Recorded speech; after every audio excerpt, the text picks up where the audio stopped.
Hello all, it's Barb here, professional home care personal support worker, union steward, certified member and co-chair of a joint health and safety committee, science nerd and medical nerd.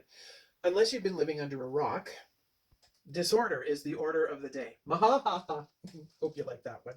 They always say start off with a joke, right? Yes, disorder. It is everywhere.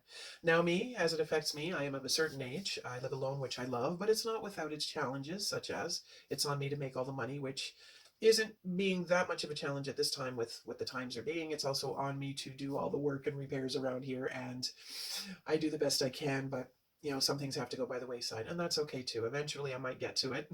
I do like a certain level of order in my house because it is my house. Now, I've been told that when you walk into my house, it's pretty calming. It's a bit of a mess right now because, the work I can't get to, but well, the world goes a million miles an hour outside my door. When you come in here, it's nice and calm. I have the solar operated chimes that go off in the front window now and then. I can put on my relaxing music and it's quiet. And I have rituals and routines I do to help keep me centered, such as my twice weekly Epsom salt soak, which it falls on Wednesday, which thankfully is today, and Sunday. Those things that help keep me sane and centered. Boundaries. I'm a big fan of boundaries, making them, keeping them, holding other to them, especially that one. And mine are pretty set, but as I've said before, I will ride the ride as far as I can go, and then when something changes, I'll reassess. Well, some of my boundaries needed to be reassessed because of this situation. I've got a lot of my fellow workers calling me.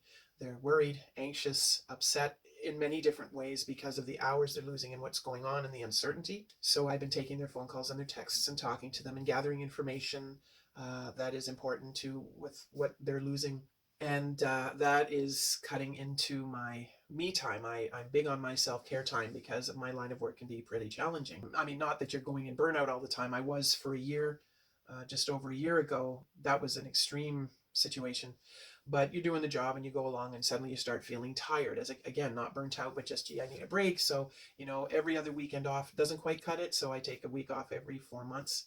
But it's also the things I do at home for my self-care. But I'm now getting all the phone calls and texts from everybody, and I did take on the mantle of a union steward, and I'm not going to abandon them. So what I have done is I've allotted time for that out of my personal time. I'm not complaining about it. I'm not doing it to get kudos and pats on the head. I'm just saying how I am handling what is going on. That's the purpose of these videos. So I am doing this, but again, boundaries. Like, it's only going to be within this time. I may get texts throughout the day. I may have a few minutes in between patients, but you know what? It's going to be something I'm going to have to focus on. So I will leave it until I get home. If anyone calls, it'll go to voicemail. I'll deal with it when I get home. Because if I did just that, I'd have no time for me. And that's important because this is another stone on my plank. Now, to explain that, there used to be a punishment way back in the day. It would be a sentence of death, of course. They'd lay the offending party on the ground and they'd lay a big plank of wood on them, and then they'd start putting stones on them. And the stones were heavy. And you would be okay to maybe struggle up and to be able to breathe while they were putting these stones on. But eventually you would get that stone. It was too heavy and you couldn't get up anymore, and you couldn't breathe and you would suffocate. Knowing myself the way I know myself, I know how many stones I can take on. And I know when I start getting too close to that stone where it's too much. So I know myself and I pay attention to make sure I do not get to that stone. And I say, okay, I've got 4 stones, 5 stones, 6 stones. This is fine. This is good. Any more? Nope. I got to get rid of one first. So that's how I deal with things. It's one more stone. That is not unmanageable. I can manage it. And that is how I do things. You could also look at it as juggling balls. You can juggle so many, even the best juggler, and when you give them one too many, they lose the ball. So it's how many things you can juggle before you lose it. Same thing, but I like the stone analogy better. So yeah, that is how I'm dealing with things. Another way is I've given up my part of my day off. Wednesday is my day off for appointments and such. Well, there's no appointments being had. Trying to do work around here, but then my employer stated that we need weekly health and safety meetings, and the only day and time that seemed to work for everybody was Wednesdays at 1300 hours. And I thought, of course, it's my day off. But the times being what they are, I am willing to do that and take a hit for the team. That's what I have done. And then today there was a special training, and I spoke to my supervisor, and she explained to me that a lot of unnecessary things are being left, but anything that's of an urgent nature, they will do. That's what this was. So I said, okay, it's my day off, but fine.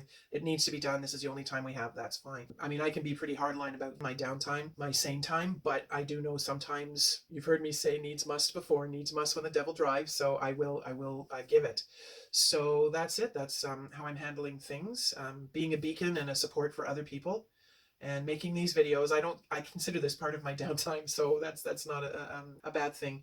And I guess that's it. So I'm going to go now. Y'all take care of each other. I've got all of this to go through before the joint health and safety meeting at 1 o'clock today, so I've got to get that in. But I'm going to make a few more of these first, because I think I've got a few hours yet. And yeah, y'all take care. Remember, be kind to your fellow human. If you have any spare supplies, please donate them. If you're in any trouble or having real issues, call 211. And I think that's about it. Anyway, see y'all in the funny papers.